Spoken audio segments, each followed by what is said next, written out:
This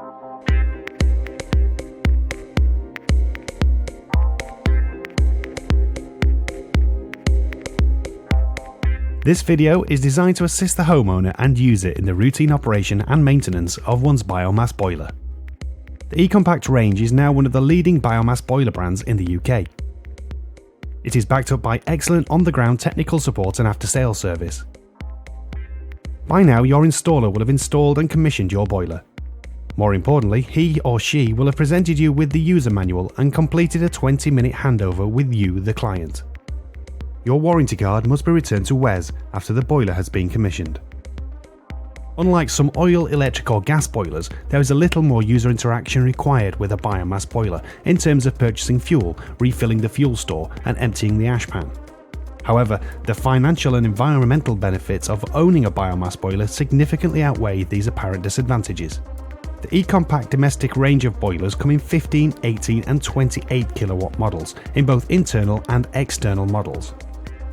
Our video shows the eCompact Slim 18 kilowatt external model, but the very same principles apply to the 15 and 28 kilowatt models. Let's start at the beginning and show you the main components on the eCompact boiler. Boiler overview and main components. As a user, you have two choices as to how to fill your boiler with fuel. Manual fill with bagged fuel, automatic fill with cyclomatic suction system or with an auger system. Pellets are filled into the integral hopper in the boiler. The hopper capacity on the 28 kilowatt is greater at 110 kilograms. The low-level pellet sensor stops the boiler when the fuel reaches this level. You'll need to refuel if this sensor is activated. The auger delivers the pellet fuel into the burner pot. The boiler automatically lights the fuel and supplies heat to one's property. At the back of the auger is a high-limit thermostat, which is part of the burn-back protection system within the boiler. The combustion chamber is an area that the user will routinely visit to clean the heat exchanger surface and remove the burner pot. This is shown in greater detail in the maintenance section of this video. This is the baffle, which is located in the combustion chamber. The burner has automatic cleaning via a small air compressor. The heat exchanger tubes are also cleaned automatically.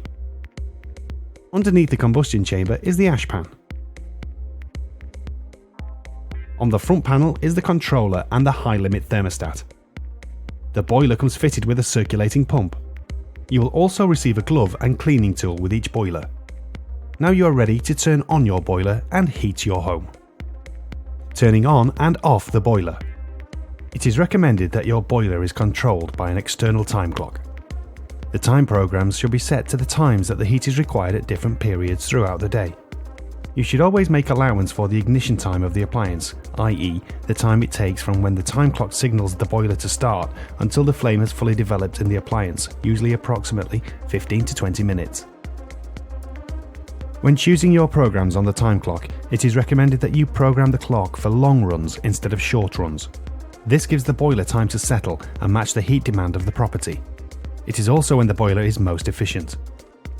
If the boiler is not being controlled by a time clock, then it can be turned on and off locally at the display on the boiler control panel. Hold the on-off button for 3 seconds to start the boiler. Hold the on-off button for 3 seconds to turn off the boiler. Emptying the ash pan. The boiler has an ash pan that needs to be removed at regular intervals. The ash pan is located under the main combustion chamber. The frequency of emptying the ash pan is determined by the length of time the boiler has been running and under what load conditions. Once the ash in the ash pan has reached the top, then it should be emptied. A daily check during the first few days of operation will give an indication as to when it needs to be emptied. On the 28 kilowatt model, there is also a secondary ash pan that needs to be removed. If this gets full, it restricts the exhaust gases getting out of the boiler. Always ensure the boiler is turned off and has had time to cool down before attempting to remove the ash pan and use the protective glove.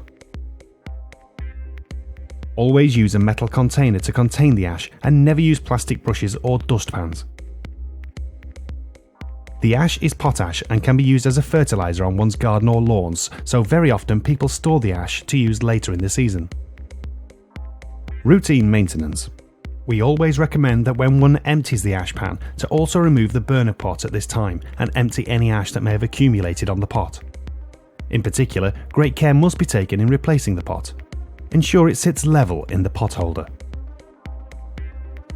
The burner pot on the 28 kilowatt is slightly different, and again, great care must be taken that it is replaced correctly as shown.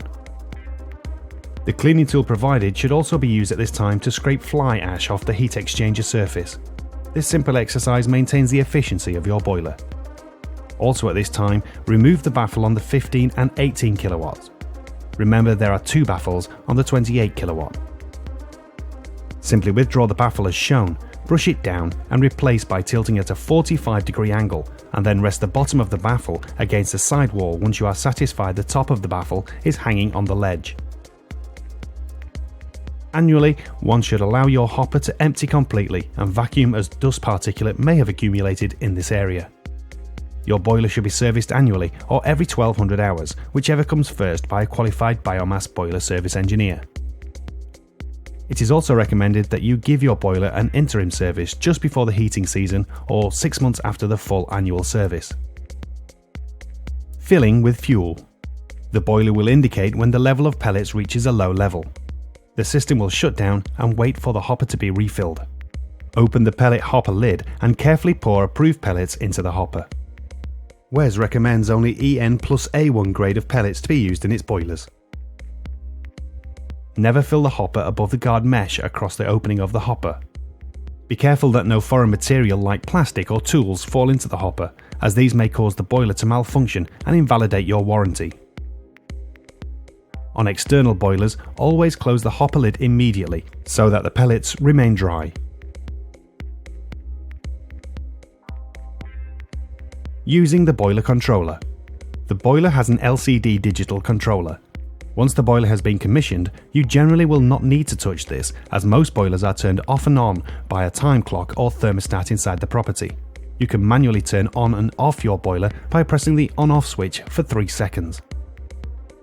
The owner has access to the user menu on the controller. Here the owner can change the boiler temperature, as we will now show you. Press set and then scroll to the boiler thermostat. Press set until the middle digits are flashing, and scroll up and down using the arrow keys on the right to adjust the water temperature setting. Press set again to set this. This is now the maximum temperature your boiler will reach. The boiler has a maximum water temperature setting of 85 degrees Celsius. On the screen, the number on the left is the flue gas temperature. If this gets excessively high, for example above 280 degrees Celsius, your boiler is probably in need of service. The little black symbol shown here shows when your pump is circulating. The circulating pump is activated at 50 degrees Celsius. This can be increased if necessary. Note that the boiler must get up to this temperature before the circulating pump will start delivering heat to your property, and this could take 15 to 20 minutes, depending on the property. You should bear this in mind when setting your time clock. The system menu can only be accessed by an authorized biomass heating engineer and is PIN protected, so you cannot go into this menu. Error codes. In the unlikely event of your boiler failing to operate, an error code will appear beside the word block. Some of the error codes can be cleared by you, the homeowner, and are easily resolved. Other error codes will need the intervention of an authorized biomass engineer, or at the very least, you should contact your installer who will advise you what you should do. The E-Compact boiler is recognized as a very customer-friendly biomass boiler.